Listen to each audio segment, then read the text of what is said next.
बच्चों, most welcome to Dev classes. Dear students, देखिए आपका टॉपिक चल रहा है बेटा मैट्रिसेस। और मैट्रिसेस में आपने कई सारे आर्टिकल पढ़ चुके हैं, बहुत सारे क्वेश्चन आपने लगाए हैं, आपकी कई सारी एक्सरसाइज भी कंप्लीट हो चुकी है। तो इसलिए आज मैं थोड़ा सा मैट्रिसेस में आगे बढ़ता हूँ। कुछ अच्छी प्रॉपर्टीज होती है, उनको ध्यान देना है। देखिए नया जो टॉपिक आता है इसमें बेटा वो आता है transpose of a matrix. Transpose of a matrix बहुत सिंपल सा है, कोई ज्यादा इसमें स्ट्रेस वाली बात नहीं है। किसी मैट्रिक्स का अगर आपको ट्रांसपोज निकालना हो तो बेटा उसके रो को कॉलम बना दीजिए, बस सिंपल सी बात है। रो कॉलम में कन्वर्ट हो जाता है, कॉलम ऑटोमेटिकली रो में कन्वर्ट हो जाएगा। इसे कहा जाता है ट्रांसपोज ऑफ एनी मैट्रिक्स। किसी मैट्रिक्स का ट्रांसपोज लिखना हो, जैसे 2/3 है तो बेटा ये 3/2 बन जाएगा, रो बन जाएगा, कॉलम कॉलम बन जाएगा, रो। इसे कहा जाता है ट्रांसपोज ऑफ द मैट्रिक्स। बात आती है यहां पर थोड़ी सी आगे, प्रॉपर्टीज ऑफ ट्रांसपोज। अगर इसका ट्रांसपोज लेके देखूंगा तो वो ए बन जाएगा बेटा। ट्रांसपोज का भी ट्रांसपोज देखो ए बन जाएगा, इसका ट्रांसपोज तो दिस वन हो जाएगा। तो ए का ट्रांसपोज का भी ट्रांसपोज करोगे तो क्या आ जाएगा, सेम मैट्रिक्स निकल के आएगा। हाँ, किसी मैट्रिक्स को अगर आप कांस्टेंट से मल्टीप्लाई कर दोगे, कांस्टेंट से मल्टीप्लाई करने से सभी एलिमेंट के साथ कांस्टेंट जाएगा, तो यहां भी सबके साथ आएगा तो बाहर भी आ जाएगा। तो आप k टाइम्स ऑफ a का अगर ट्रांसपोज निकालेंगे तो k पर ट्रांसपोज नहीं होगा बेटा, a का ट्रांसपोज कहलाएगा। सेकंड प्रॉपर्टी क्लियर है। कांस्टेंट वैल्यू का फिर बाहर आ जाएगी निकल के, कोई फर्क नहीं पड़ेगा। लेकिन जब दो मैट्रिक्स आपस में सम किया जाए या डिफरेंस किया जाए तो बेटा उसका ट्रांसपोज a का ट्रांसपोज प्लस माइनस b का ट्रांसपोज, 3 होगी 3 का हो जाएगा, 4 होगी 4। किसी भी इक्वेशन में याद रखना है a और b जितनी भी मैट्रिक्स होगी सब सेम ऑर्डर की होगी, उन्हें ऐड कीजिए, सब्ट्रैक्ट कीजिए, कांस्टेंट मल्टीप्लाई कीजिए, कोई फर्क नहीं पड़ता। यहाँ LA प्लस MB ले लो तब भी वो LA dash plus MB dash कुछ भी हो जाएगा, कोई फर्क नहीं है उसमें, कंपटीशन। इसको ध्यान रखना है। लेकिन बेटा ये जो प्रोडक्ट वाला होता है ट्रांसपोज, इसको ध्यान रखना है, इसे रिवर्सल लॉ कहते हैं बेटा। अगले वाला पीछे आ जाएगा, पीछे वाला आगे जाएगा, रिवर्सल लॉ। ABC जितने भी हो गए आपके प्रोडक्ट में उनको रिवर्सल लॉ उल्टा करके लिखेंगे, आगे वाला पीछे, पीछे वाला आगे। ये बस एक आपको ध्यान रखना है, इसे कहा जाता है रिवर्सल लॉ। कोई ज्यादा डाउट वाली बात नहीं है। तो प्रॉपर्टीज ऑफ ट्रांसपोज बहुत सिंपल सी बात है, ध्यान से पढ़ लेना बेटा। नेक्स्ट बढ़ते हैं, देखिए सिमेट्रिक मैट्रिक्स क्या होता है। सिमेट्रिक मैट्रिक्स तभी पॉसिबल होता है बेटा, पहली बात आप ध्यान देना, वो स्क्वायर मैट्रिक्स रही होगी। देखिए स्क्वायर मैट्रिक्स में सिमेट्रिक मैट्रिक्स की बात होगी, यहां पर स्क्वायर मैट्रिक्स नहीं है, स्क्वायर लिया कोई दिक्कत नहीं, लेकिन ट्रांसपोज तो किसी का भी ले सकते हैं। स्क्वायर मैट्रिक्स की होगी तभी सिमेट्रिक और इसकी सिमेट्रिक की बात होगी, ये बात आपको रटी होनी चाहिए। तो किसी मैट्रिक्स का अगर ट्रांसपोज लेंगे वो भी स्क्वायर मैट्रिक्स ही आएगा। अगर दोनों वैल्यू सेम आ जाए तो उसे बेटा सिमेट्रिक मैट्रिक्स कहा जाता है। ट्रांसपोज ऑफ एनी मैट्रिक्स अगर एक इक्वली आ जाता है, उसी के इक्वल आ जाता है, तो वो बेटा सिमेट्रिक मैट्रिक्स कहलाती है। और अगर by the minus times of A आ जाए, माइनस टाइम्स ऑफ ए आ जाए, उसमें माइनस का डिफरेंस आ जाए, तो याद रखो वो स्क्यू सिमेट्रिक मैट्रिक्स कहलाती है। स्क्वायर मैट्रिक्स होगी तो उसके साथ ये दो एप्लीकेशन चेक कर सकते हो, वो सिमेट्रिक है कि स्क्यू सिमेट्रिक है। नेक्स्ट ये क्वेश्चन होते हैं, आप इन प्रॉपर्टी को रट लीजिए बेटा। किसी स्क्वायर मैट्रिक्स का अगर ट्रांसपोज उसके साथ ऐड किया जाए, स्क्वायर मैट्रिक्स की बात हो रही बेटा, ये सब ध्यान रखना। किसी स्क्वायर मैट्रिक्स का अगर ट्रांसपोज उसके साथ ऐड किया जाए वो हमेशा सिमेट्रिक मैट्रिक्स प्रोवाइड कराएगा, सिमेट्रिक मैट्रिक्स प्रोवाइड कराएगा। क्वेश्चन भी है, डायरेक्ट रटा होना चाहिए, लेकिन अगर उनका डिफरेंस देखा जाए तो वो इसकी सिमेट्रिक प्रोवाइड कराएगा। ये सिमेट्रिक मैट्रिक्स को रिप्रेजेंट करेगा, ये आपका इसकी सिमेट्रिक मैट्रिक्स को रिप्रेजेंट करेगा। यहां पर एक प्रॉपर्टी और होती है, किसी मैट्रिक्स की अगर बात की जाए तो वो उसके सिमेट्रिक और इसकी सिमेट्रिक मैट्रिक्स के सम के इक्वल होती है। कोई भी any square matrix as the sum of the symmetric and skew symmetric matrix, कोई भी स्क्वायर मैट्रिक्स अपने सिमेट्रिक और स्क्यू सिमेट्रिक मैट्रिक्स के सम के इक्वल हमेशा होती है। प्रॉपर्टी याद रखना बेटा, क्लियर है। यहां पर नेक्स्ट ये भी क्वेश्चन होते हैं दो। इन क्वेश्चनों को अगर देखा जाए बेटा, बाय द वे मेरे पास ए एंड बी दो स्क्वायर मैट्रिक्स है, सिमेट्रिक मैट्रिक्स है, अभी भी कैसी है, सिमेट्रिक मैट्रिक्स, तो स्क्वायर मैट्रिक्स तो होगी। इन दोनों का प्रोडक्ट अगर आप प्लस करके लिखेंगे A B plus B A B plus B A, तो वो हमेशा ये बेटा कॉम्पिटिशन में बहुत डायरेक्ट रटना चाहिए आपको। देखो डायरेक्ट रटा होना चाहिए, आप बोर्ड में से प्रूव करके दिखा सकते हैं, तो इसलिए ये क्या कहलाता है सिमेट्रिक मैट्रिक्स। लेकिन अगर डिफरेंस आएगा वो क्या कहलाएगा इसकी सिमेट्रिक मैट्रिक्स। यहां से याद कीजिए, एडिशन है तो सिमेट्रिक, सब्ट्रैक्शन है तो इसकी सिमेट्रिक। तो याद रखो ये दोनों क्वेश्चन भी बहुत टॉप के क्वेश्चन होते हैं, कहीं भी कंपटीशन में बैठे होते हैं तो आपको डायरेक्ट लगाना है, वहां कुछ करके नहीं लिखाना। हाँ बोर्ड में आपको प्रूव करना होता है, शो करना होता है, 4-5 लाइन आपको करके दिखानी पड़ेगी, वो एक अलग तरीका है। तो आप इसे फटाफट नोट कीजिए, मैं प्रूव करके दिखा देता हूँ। तो बच्चों देखिए बेटा, यहाँ ध्यान देना, इन क्वेश्चनों को प्रूव कर सकते हैं आप बोर्ड में बड़े आसानी से। जैसे आपका 4th वाला है, ध्यान से देखना बेटा, लेट सी इक्वल टू है आपका A plus A transpose, then C dash कितना आएगा बेटा ए प्लस ए ट्रांसपोज का भी ट्रांसपोज। और ये आपने प्रॉपर्टी में देखा था, तो इसका ट्रांसपोज प्लस इसका ट्रांसपोज का भी ट्रांसपोज, तो क्या बन गई है ए ट्रांसपोज प्लस ए। और इसको अगर आगे पीछे कर दे तो इससे कोई फर्क नहीं पड़ेगा, ये सी आ गया, C transpose equal to C आ गया, therefore C is a symmetric.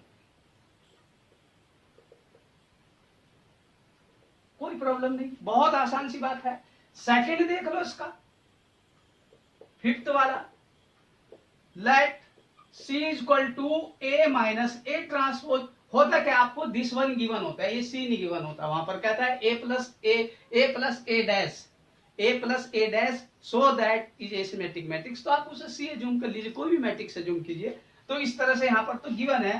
Then हमारे पास ये क्या है बेटा, इसका आप ट्रांसपोज करेंगे तो a माइनस ए का transpose, a transpose minus a dash of dash, तो बेटा ये a माइनस के a डैश माइनस a बन गया। लेकिन इसमें से अगर आप माइनस ले लोगे तो ये a माइनस a डैश कहलाएगा, जिसे मैं माइनस का d बोलूंगा बेटा। और d transpose equal to minus d आ जाए तो वो क्या कहलाता है इसकी सिमेट्रिक। अगर A transpose equal to A आता है तो क्या कहलाता है सिमेट्रिक मैट्रिक्स। तो बेटा आपके 4th और 5th क्लियर हो गए। फटाफट नोट कीजिए बेटा, मैं 7th वाले को करता हूं, बहुत अच्छा क्वेश्चन है। देखिए बेटा यहां पर क्या है, let C equal to A B plus B A, then C dash equal to A B plus B A का ट्रांसपोज, वेयर हमें गिवन है बेटा A transpose equal to A and B transpose equal to B, ये given है क्योंकि A and B are the symmetric matrix. तो बेटा आप इसे क्या लिखेंगे, ए बी का whole transpose plus B A का होल ट्रांसपोज। और बेटा यहां पर क्या होगा, रिवर्सल लॉ लगेगा। क्या लगेगा बेटा, रिवर्सल लॉ। और रिवर्सल लॉ यहां क्या देगा, B transpose into A transpose plus के A transpose into B transpose. But we know that B A plus के ए बी। और बेटा एडिशन में है, आगे लिखो पीछे लिखो कोई दिक्कत नहीं है, ये बन गया सी। तो सी डैश इक्वल टू क्या आ गया C, therefore C is a symmetric. कोई दिक्कत बेटा, कोई प्रॉब्लम नहीं है। 7th का अगर हम सेकंड पार्ट करें, d equal to A B minus के B A, then d dash A B minus B A का ट्रांसपोज। बेटा इस तरह से आप इसको लिखेंगे ए बी का ट्रांसपोज माइनस बी ए का ट्रांसपोज, और ये d डैश था आपके पास, तो इसलिए आप इसे रिवर्सल लॉ से B transpose A transpose minus A transpose B transpose, ये बी के इक्वल होगा, ये ए के इक्वल, ये ए और ये बी गिवन है बेटा। A and B both are symmetric matrix, तभी ऐसा है ये। तो यहां से माइनस कॉमन लीजिए, कोई प्रॉब्लम। तो बेटा माइनस का डी बन गया, डी ट्रांसपोज अगर माइनस डी है, therefore D is a skew symmetric matrix. Simple सी बात है, दोनों क्वेश्चन आपको समझ में आ गए होंगे। इसको प्रूव करने के लिए कोई ज्यादा जरूरत नहीं, करके भी देख सकते हैं आप, ये क्वेश्चन भी आपको बुक में मिल जाता है। तो इस तरह से बेटा ये कंपटीशन में ये चारों क्वेश्चनों में से एक क्वेश्चन कभी भी टपक जाता है, इसलिए याद रखना, इसको तैयार रखना। कंपटीशन में रटा होना चाहिए, प्लस है तो बेटा सिमेट्रिक, माइनस है तो इसकी सिमेट्रिक, सिंपल सी बात है।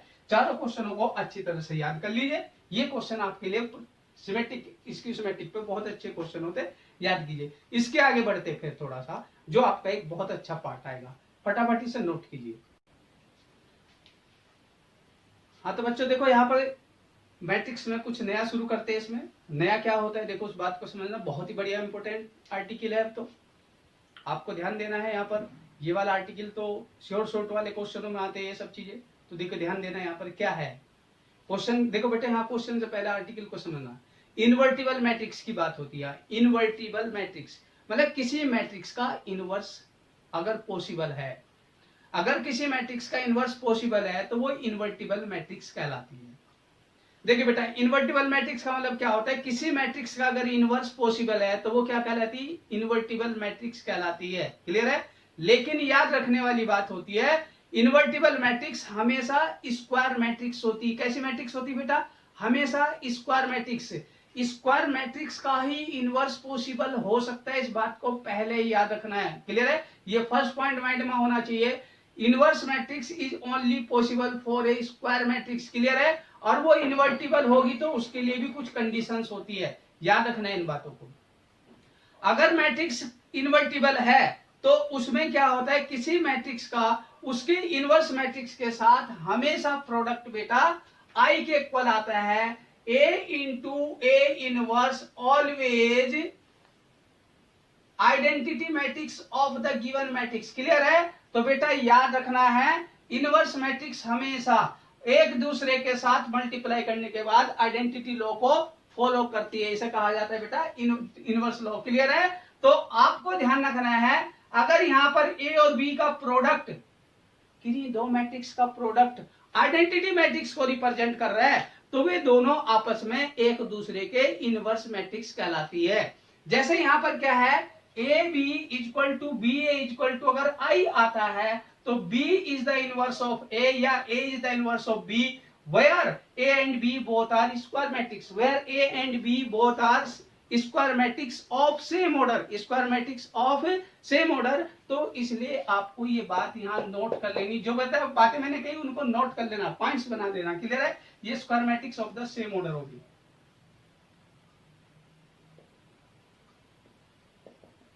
Of same order, A and B are the square matrix of same order। Second case, A and B अगर इन्वर्टिबल मैट्रिक्स है, A and B अगर दो इन्वर्टिबल अलग अलग मैट्रिक्स है। यहां पर दूसरा क्वेश्चन है, A is not a inverse of B या B is not a inverse of A, इससे कोई मतलब नहीं। A और B दो इन्वर्टिबल मैट्रिक्स अलग अलग है, उन दोनों के प्रोडक्ट का अगर इनवर्स निकालोगे, उन दोनों के प्रोडक्ट का अगर इनवर्स निकालोगे तो बेटा वो रिवर्सल लॉ को फॉलो करता है। इसलिए आप इस बात को रट लेना, जैसे आपने अभी ट्रांसपोज में भी पढ़ा था reversal law, same reversal law यहां भी रखता है, इस बात को थोड़ा सा याद रखना है। क्लियर है, ये दो प्रॉपर्टी आपको अच्छी तरह से याद होनी चाहिए। ठीक, इन बातों को अच्छी तरह से याद कर लेना।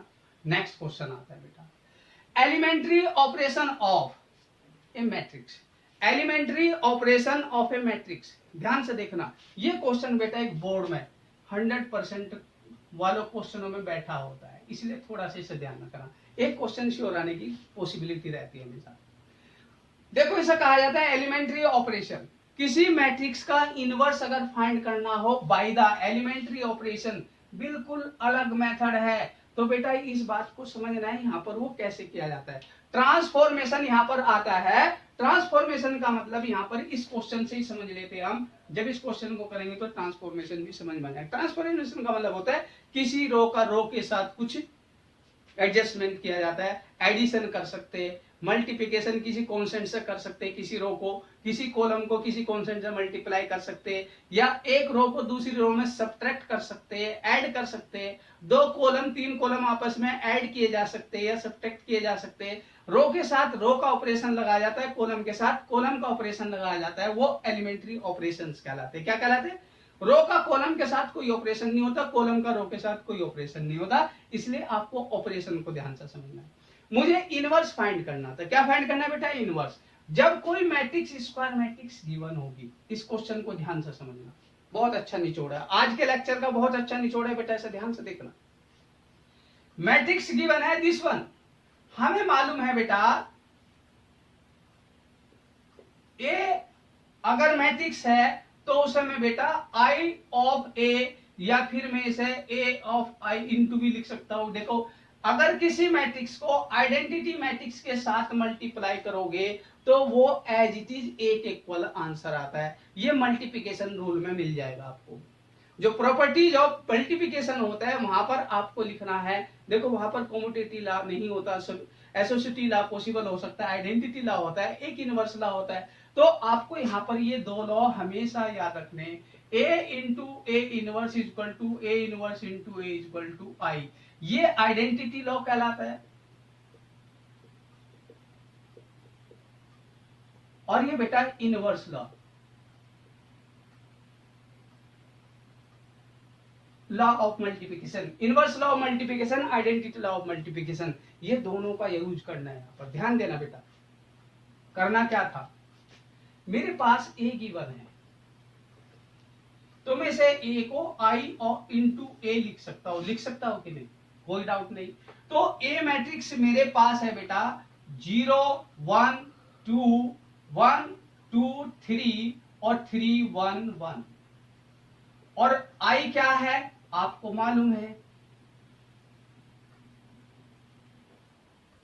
अब बहुत से बच्चे इस ए को फिर दोबारा लिखते, उसकी जरूरत नहीं है। कुछ बच्चे तो क्या करते, इस ए को लिखते एक आध बार, फिर बाद में रास्ते में जाके भूल जाते हैं, जो इस क्वेश्चन की सबसे बड़ी मिस्टेक कहलाती है। ये वाली इक्वेशन आपको यूज करनी है बेटा। ए इक्वल टू आई ए को लिखो, आई को लिखो, ए को एज इट इज रख रहने दीजिए मल्टीप्लाई में। इस मैट्रिक्स को अगर आप आइडेंटिटी मैट्रिक्स में ट्रांसफॉर्म कर देते हो, आइडेंटिटी मैट्रिक्स में इसको ट्रांसफॉर्म कर देते हो, तो ये वाला उसी प्रोसेस से ट्रांसफॉर्म होने के बाद ए इनवर्स बन जाएगा।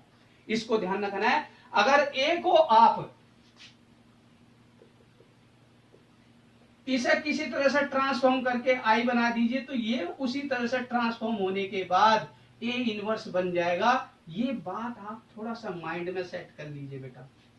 इसको मुझे आइडेंटिटी मैट्रिक्स में ट्रांसफॉर्म करना है, कैसे? उसके लिए दो रास्ते हमारे पास है। यहाँ पर एक रो ऑपरेशन होता है, एक कॉलम ऑपरेशन होता है। तो दोनों में ध्यान देना है। रो ऑपरेशन को ऊपर नीचे किसी को भी कर सकते हैं, कॉलम ऑपरेशन में आगे पीछे किसी को भी कर सकते हैं। तो याद रखना, एक बार क्वेश्चन में अगर रो ऑपरेशन से क्वेश्चन शुरू कर दिया, बीच में बेटा कहीं भी कॉलम ऑपरेशन नहीं लगाना, इस बात को ध्यान रखना है। तो हम यहाँ रो ऑपरेशन अप्लाई कर लेते हैं। क्या अप्लाई कर लेते हैं बेटा? Row operation.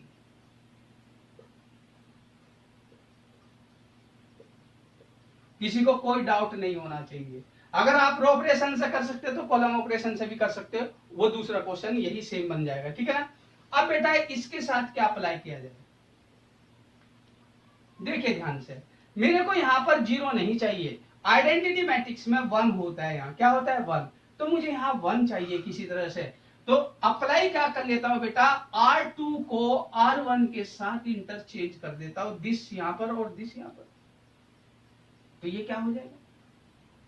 1 2 3, ये वाला कहां गया? इस मैट्रिक्स पे राइट हैंड साइड में भी सेम ऑपरेशन लगेगा। तो 0 1 0 1 0 0 और 0 0 बेटा 1, राइट में ए मल्टीप्लाई में रहेगा। तो ये बहुत आसान ऑपरेशन था। आपने फर्स्ट ऑपरेशन लगाया किसी तरह से, R2 को R1 के साथ इंटरचेंज किया, मुझे इसको किसी तरह से आइडेंटिटी में कन्वर्ट करना है। इसके बाद यहां पर अगर 1 आ गया तो बेटा उसे आप थोड़ा सा माइंड में मार्क कर लीजिए। इस 1 की हेल्प से ये 0 है, बिना हेल्प के। तो ये वाला 0 कैसे बनेगा? देखिए, आपको रो में ऑपरेशन लगाना है, तो ये 1 था, ये 0 है, तो ये 0 कैसे बनेगा? इसको बनाने के लिए मुझे अप्लाई करना पड़ेगा क्या? R3 और R3 क्या कहता है, माइनस के 3 टाइम्स ऑफ R1। इसे 3 से मल्टीप्लाई करके यहां लेकर के माइनस कर दूंगा तो 3 ये 0 बन जाएगा। ध्यान दो, इस नंबर को 0 बनाना है, आइडेंटिटी कन्वर्ट करना है, तो 1 के साथ 0 0, और वो बेटा क्या कहता है आपका, दिस वन क्या हो जाएगा, ये वैल्यू यहां से निकल करके ये तो रहा एज इट इज, इसको मैंने कुछ नहीं कहा, सेकंड वाले को कुछ नहीं कहा। पहली बात तो इनको आप लिख दीजिए, ताकि कहीं आप किसी एलिमेंट को इधर उधर अगर एक भी हो गया तो पूरी मेहनत बेकार हो जाएगी। ठीक, ये इसको 0 बना रहा है कैसे, इस ऑपरेशन से 3 से मल्टीप्लाई करो, यहां लाके माइनस करोगे तो बेटा माइनस के 5, 3 से मल्टीप्लाई करो, यहां लाके माइनस करोगे माइनस का 8, शायद आपका लेफ्ट हैंड साइड वाला काम पूरा हो गया। 3 से मल्टीप्लाई करके यहां लाके माइनस करो, कोई इफेक्ट नहीं पड़ा, 3 से मल्टीप्लाई करोगे यहां लाके माइनस, क्लियर है बेटा, 3 से मल्टीप्लाई करके यहां पर कोई इफेक्ट नहीं पड़ा। यहां तक मेरा क्वेश्चन सही है, तो आपके 2 स्टेप आपके अच्छे हो गए। ये थोड़ा सा ये लिखने की जरूरत नहीं, बता रहा हूं मैं आपको, क्लियर है, आपने 2 स्टेप किए, पहला कॉलम आपका तैयार हो गया। रो ऑपरेशन लगाओगे तो कॉलम तैयार होते हैं बेटा, याद रखना है, रो ऑपरेशन लगाने से कॉलम तैयार होते हैं। बात करता हूं यहां पर, इस वीडियो को बेटा ध्यान से देखना। अब बात आती क्या,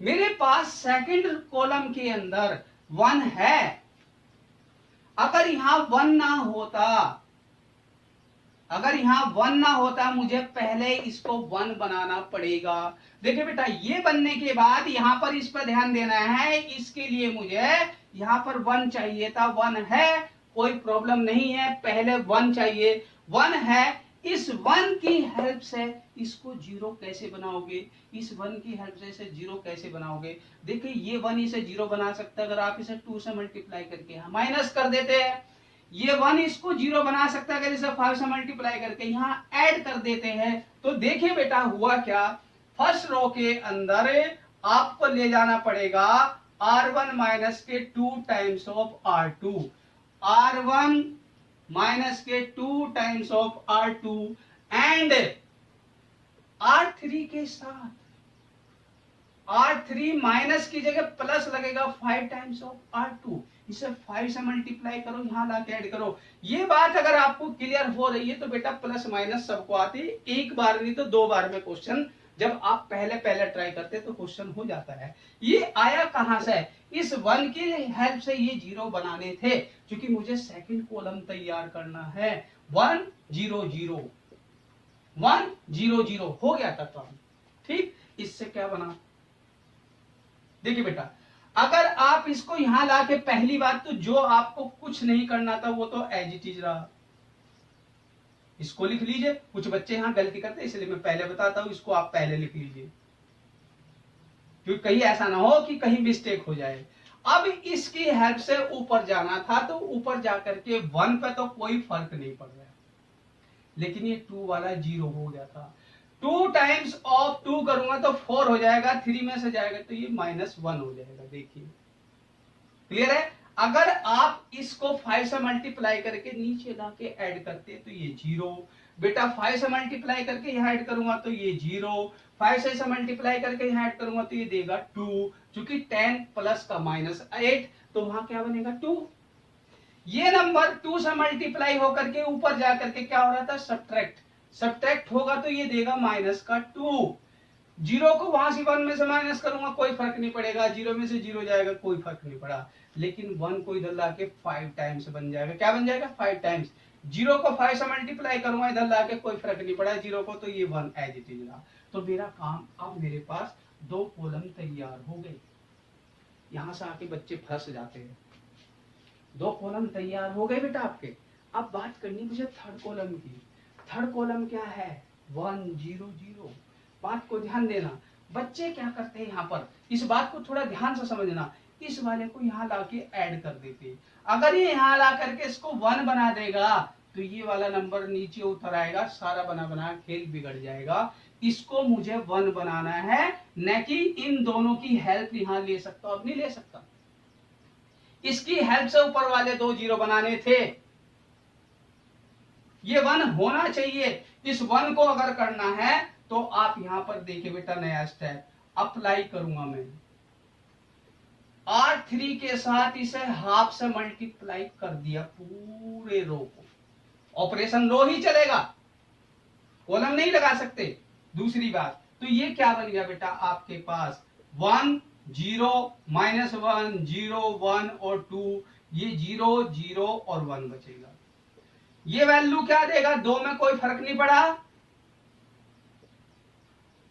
और बेटा 5/2 -3/2 1/2, ये बन गया दिस वन। बात क्लियर। अब ये वाला नंबर, इन दो नंबरों को जीरो कैसे बनाए, ये नंबर इसको जीरो बना सकता है बड़े आसानी से।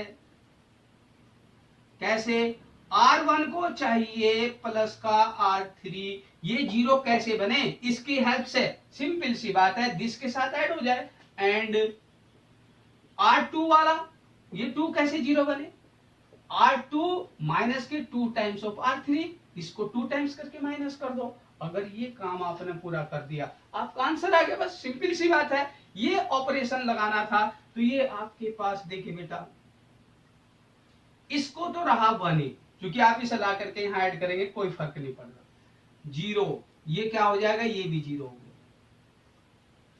इसके साथ में क्या किया, 2 टाइम्स माइनस किया था, कोई फर्क नहीं पड़ा, ये भी कोई फर्क नहीं पड़ा, यहां पर आकर के जीरो हो गया। और बेटा ये 0 0 और ये 1, ये तो पहली बात, तो इधर तो कुछ फर्क आता ही नहीं। इस वाले को आपने कुछ नहीं कहा था, R2 को देखो यहां पर, R3 को कुछ नहीं कहा, इसको पहले आप लिख दीजिए। ए नहीं बेटा मिसिंग हो जाना चाहिए, ये ए, बहुत से लोग इसे भूल जाते हैं, इसलिए मैं इसे डार्क कलर में लिख देता हूं, ये जरूरी है बेटा, पीछे पीछे चलना चाहिए, नहीं तो आंसर गलत है। क्लियर है, बोर्ड में इन चीजों का ध्यान रखना है। अगर मैं R1 के साथ इसे ऐड करता हूं तो ये मिलकर के यहां पर हाफ देगा बेटा, ये वाला इसके साथ मिलकर के माइनस हाफ देगा, ये वाला इसके साथ मिलकर के हाफ देगा। क्लियर है, लेकिन जब मैं इसको यहां पर 2 टाइम्स करके माइनस करूंगा तो ये माइनस का 4 देगा, इसको 2 टाइम्स माइनस करके यहाँ माइनस का प्लस का 3 आ जाएगा, और इसको 2 टाइम्स माइनस करूंगा तो यहाँ माइनस का 1 आ जाएगा। तो बेटा ये मेरे पास बन गया I, और ये बन गया मेरे पास A इनवर्स, A तो पीछे बैठा ही था, तो this is the inverse matrix of the A matrix. याद रखना है बेटा, लास्ट ईयर बोर्ड कॉम्पिटिशन में भी आते क्वेश्चन, ये बीटेक एंट्रेंस में ये क्वेश्चन आया था, तो आपको ध्यान रखना है ये मैट्रिक्स मेरी A इनवर्स मैट्रिक्स कहलाएगी, इसलिए ध्यान रखना है क्वेश्चन इनवर्स मैट्रिक्स। अगर आप इस आंसर को रट लेते हो तो क्या आसान है बेटा, इस तरह के क्वेश्चन रटने पड़ते हैं। तो ये क्वेश्चन जो आपके पास है तो उसे रट लीजिए, कुछ तो आइडिया लगेगा ही वहां पर। तो यहाँ पर इस चीज को ध्यान रखना था, ये बताना था this is the A inverse. Objective में क्वेश्चन आया, ये एनसीईआरटी की सोल्ड एग्जाम्पल है बेटा, और एनसीईआरटी की सोल्ड एग्जाम्पल अगर आपको कहीं कॉम्पिटिशन में मिली तो कोई बुराई नहीं है, उसका आंसर कहीं ना कहीं आपको याद होना चाहिए। This is the A inverse, उसमें दिया था A इज दिस, तो ये क्या है उसका A इनवर्स है। A इनवर्स के बारे में पूछा था, ये बताना था बस डायरेक्ट उसमें। तो बेटा इसलिए क्वेश्चन आपको याद हो गया होगा, इसको प्रोसेसिंग को याद रखना है। क्वेश्चन जब तक आप इसे बेटा 2 बार वीडियो को नहीं देखेंगे तो शायद आपको कहीं ना कहीं कंफ्यूजन होगा, आप इसे 2 बार रिपीट कीजिए बेटा वीडियो को, बेहतर है, आपको समझ में आ रहा होगा। क्वेश्चन देखिए बहुत सिंपल तरीका है, लेकिन वो आना चाहिए, जब करेंगे ट्राई बेटा तभी जाके होगा। तो ये आपके पास 3/3 की जब मैट्रिक्स होती तो बेटा इस तरह से आपको इनवर्स निकालना है, इसे कहते हैं एलिमेंट्री ऑपरेशन। क्लियर है, बोर्ड में इसी तरह से पूरा करके आना पड़ेगा, नहीं तो नहीं होगा। क्लियर है, इसमें दूसरा मेथड नहीं लगा सकते। हाँ कॉलम ऑपरेशन लगाएंगे तो बेटा ये क्या आएगा 1 0 0, इस तरह से सिंप्लीफाई करेंगे 1 0 0 फिर 1 0 0, तो इसको आपको सिंप्लीफाई करना है ऐसे ऐसे, वो आप देखेंगे, आपको क्वेश्चन करके देखेंगे तो आपको समझ में आ जाएगा, इसे नोट कीजिए। हाँ तो बच्चों देखिए इस वीडियो के लास्ट में आप थोड़ा सा कुछ एक ट्रिक समझ लीजिए। यहाँ पर 3/3 की मैट्रिक्स होती तो वो तो लेंथी होती है, उसका कोई शॉर्टकट तरीका नहीं होता, वो तो करना ही होता है बेटा, बोर्ड में तो पूरा करके दिखाना ही दिखाना है, कंपटीशन में भी आपको आसान नहीं है उसे रट सकते। हाँ 2/2 की मैट्रिक्स आती है, ज्यादातर कंपटीशन में बहुत काम आती है। किसी भी कंपटीशन में बात करेंगे तो ज्यादातर 2/2 का क्वेश्चन आता है, उस बात को ध्यान दें। हाँ कभी कभी आ गया, जैसे पिछले साल एक बीटेक में आया था, तो ये चीजें आपको ध्यान रखेंगे। 2/2 की अगर कोई मैट्रिक्स हो उसका डायरेक्ट इनवर्स कैसे निकालते हैं बेटा? कोई मैट्रिक्स 2/2 की गिवन है तो पहले इसका डिटर्मिनेंट फाइंड करेंगे बेटा। पहले क्या करेंगे? डिटर्मिनेंट, और डिटर्मिनेंट नॉट इक्वल टू 0 होना चाहिए। क्या होना चाहिए? Determinant not equal to 0, where mod of A is not equal to 0। पहली बात, इनवर्स मैट्रिक्स 1/mod ए, तो बेटा ये जो हमारे पास डायगोनल एलिमेंट्स है इनको आप इंटरचेंज कर दीजिए, नीचे वाला ऊपर, ऊपर वाला नीचे, पहला काम। दूसरा, ये ऑफ डायगोनल के जो एलिमेंट है इनको माइनस से मल्टीप्लाई कर दीजिए। डायगोनल एलिमेंट को इंटरचेंज करेंगे, ऑफ डायगोनल एलिमेंट का बेटा साइन चेंज करेंगे एलिमेंट का, लेकिन 1/mod ए याद रखना, 1/mod A, that means determinant of A. Determinant of A बहुत छोटा सा कॉन्सेप्ट है, उसे आप पढ़ सकते हैं, कोई ऐसी बड़ी बात नहीं है।